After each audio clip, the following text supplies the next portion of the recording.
So we see that genomes are major proportion of the genomes, especially in the eukaryotes, that is made up of repeats, though they are also present in the prokaryotes also. These repeats, they skew the base composition. So normally the A, T's, G's and C's, their relative proportions are comparatively similar to one another.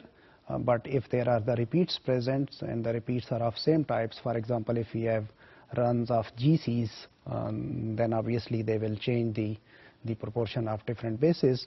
So this thing can contribute to having differences in their Bion densities. So those fragments then they can be separated on the basis of those differential densities, and then they can be separated as what we call them as satellite DNAs.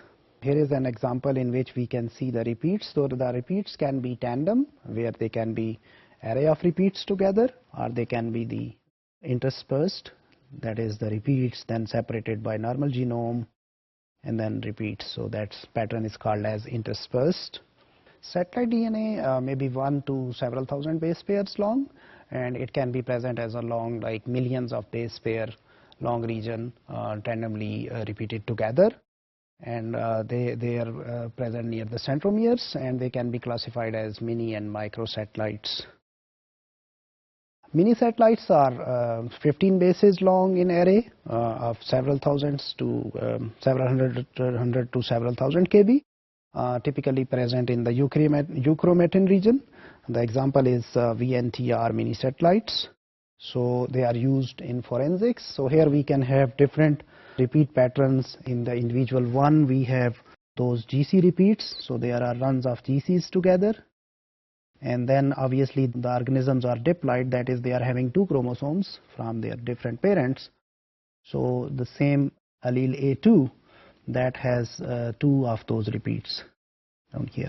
If we look into another locus, another position, gene position, we can see there is allele B2, so that has AGCT repeat. So there are 2 copies here, 2 copies here. In the second individual we have the 3 copies in B3 first allele, and in the second allele we have 2 copies. So when we digest them with the restriction enzymes, so those enzymes, they cut them where we have those repeat regions. So we can have differential banding patterns when we run them on the gel. So in this way we can recognize those individuals. These are the bands coming from individual number 1, and these are the bands coming from individual number 2. So in this way, getting those repeat regions and running them on the gels, we can detect which DNA belongs to which organism. So microsatellites are 2 to 6 bases long, and they can be arrays of 10 to hundreds of bases, and they are also inherited to the offsprings.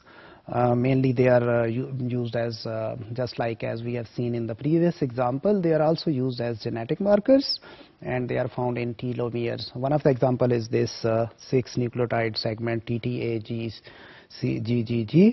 and the typical examples are SSRs and STRs, which are short tandem repeat and simple segment repeats. Transposable elements are also important components, or repeats, important kind of repeats. So they are making up the larger proportion of the eukaryotic genome, and they thought to play important roles in the evolution of those genomes. So normally those transposable elements, they transpose from one position to another in the genome, and they are also called as jumping genes. They have a potential to increase in number, and then they make up the larger proportion of the eukaryotic genome. They are detectable, but sometimes they blend into the genome and we cannot detect them. So here in this diagram we can see the proportion of these transposable elements. Red ones are transposable elements, whereas the green ones are other sequences. So we have different organisms like Homo sapiens, humans, Z-maize. Then we have Drosophila, we have Arabidopsis, we have C. elegans, and Saccharomyces cerevisiae, the yeast. We see that in human genome, these transposable elements, they make up 35%. That is a big number. But obviously in Z-maize, they are bigger than that. They are more than 50%. In Drosophila, they are less, 15% of the genome. The y-axis represents the genome size. So as compared to these 2 organisms, rest of the organisms, they have less proportion of those repeats.